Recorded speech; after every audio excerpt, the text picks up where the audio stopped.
ఢిల్లీ హైకోర్టుని ఆశ్రయించిన పవన్ కళ్యాణ్ మరి మన డిప్యూటీ సీఎం గారికి మన స్టేట్ దాటి అక్కడ దాకా వెళ్లాల్సినంత అవసరం ఏమొచ్చింది? ఏ పర్పస్ మీద వెళ్ళారు? అంటే పవన్ కళ్యాణ్ గారు ఏదైనా ఇప్పుడు ప్రజలకి అవసరం ఉందా, లేకపోతే వాళ్ళకి సమస్యలు ఉన్నాయా ఏంటి, సో వాటిని సొల్యూషన్ చూపించడానికి ఆయన ముందంజలో ఉంటారు ఖచ్చితంగా. మనం చూస్తున్నాం అధికారంలోకి వచ్చిన తర్వాత, అంటే అధికారంలోకి వచ్చినా రాకపోయినా, పదవి ఉన్నా లేకపోయినా ఎప్పుడు కూడా ప్రజల కోసమే నడిచినటువంటి వ్యక్తి పవన్ కళ్యాణ్ గారు. సో మరి అలాంటి వ్యక్తికి ఏం సమస్య వచ్చింది, అది కూడా ఇక్కడ కాదు ఢిల్లీ హైకోర్టుని ఎందుకు ఆశ్రయించాడు అని చెప్పేసి చాలా మంది అయితే కొంచెం కన్ఫ్యూజన్లో ఉన్నారు. ఇంకొంతమంది ఫ్యాన్స్ ఆందోళన కూడా పడుతూ ఉన్నారు. ఎందుకంటే పవన్ కళ్యాణ్ గారు డిప్యూటీ సీఎంగా ఉన్నటువంటి ఆయనకే మరి కోర్టును ఆశ్రయించారంటే వాళ్ళ ఫ్యామిలీలో ఏమైనా ఇష్యూస్ వచ్చాయా, ఆస్తి తగాదాలు ఏమైనా వచ్చాయా, లేకపోతే ఇంకేదైనా పర్సనల్ ఇష్యూసా, ఏం జరిగింది ఏంటి మాకు చెప్పాలి, మాకు తెలియదు అని చెప్పేసి చాలా మంది సోషల్ మీడియాలో సర్చింగ్ చేస్తూ ఉన్నారు. కాకపోతే ఎవరు కూడా ఆందోళన పడాలి ఇలాంటి అవసరం ఏది కూడా లేదు. మరి ఈ మధ్యకాలంలో మనం చూస్తూ ఉన్నాం సెలబ్రిటీస్కి సంబంధించినటువంటి ఇన్ఫర్మేషన్ కావచ్చు, లేకపోతే వాళ్ళ ఫొటోస్ని కావచ్చు, రకరకాలుగా ఈ ఏఐ క్రియేట్ని ఉపయోగించుకొని కొంతమంది న్యూడ్గా క్రియేట్ చేస్తూ ఉన్నారు, రకరకాల వెబ్సైట్లలో అప్లోడ్ చేస్తూ ఉన్నారు. మనం రీసెంట్గా చూసాం మన చిరంజీవి గారి ఫొటోస్ని కూడా ఆ విధంగా మార్పింగ్ చేసి కొన్ని అన్వాంటెడ్ వెబ్సైట్లలో కూడా అప్లోడ్ చేయడం. సో ఆ తర్వాత చిరంజీవి గారు కూడా హైకోర్టుని ఆశ్రయించడం, ఢిల్లీ హైకోర్టుని. సో ఈ విధంగా మనం చూసాం.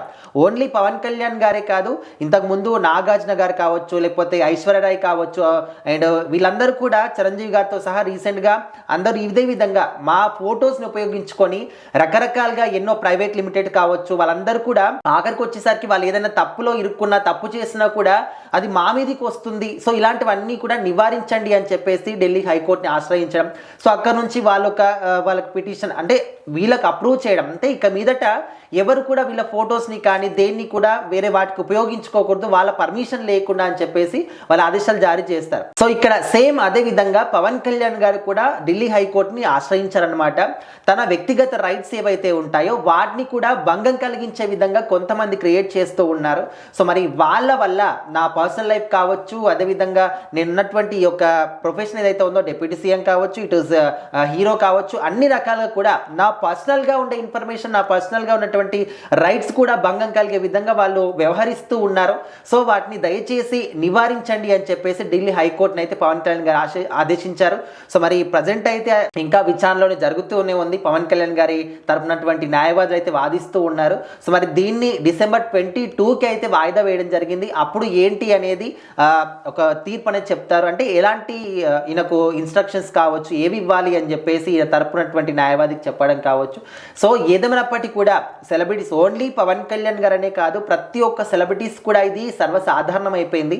వాళ్ళ ఫొటోస్ని కానీ, వాళ్ళ వాయిస్ని కానీ, లేకపోతే ఫొటోస్ ఉపయోగించుకొని మార్పింగ్ చేసి వీడియోస్ని ఎక్కడెక్కడనో చూపించడం, ఎక్కడెక్కడనో కనిపించడం. సో ఇవన్నీ కూడా వాళ్ళు ఎవరికైనా కూడా ఒక లిమిట్ ఉంటుంది. ఆ లిమిట్ని క్రాస్ చేసి ఇంకా మేము తీసుకోలేకపోతున్నాం వాటిని అని పీక్ స్టేజ్కి వచ్చిన తర్వాత ఇలాంటి డెసిషన్ వాళ్ళు తీసుకుంటూ ఉన్నారు. సో మరి చూడాలి డిసెంబర్ 22 రోజున పవన్ కళ్యాణ్ గారికి ఎలాంటి తీర్పిస్తుంది ఢిల్లీ హైకోర్టు అని.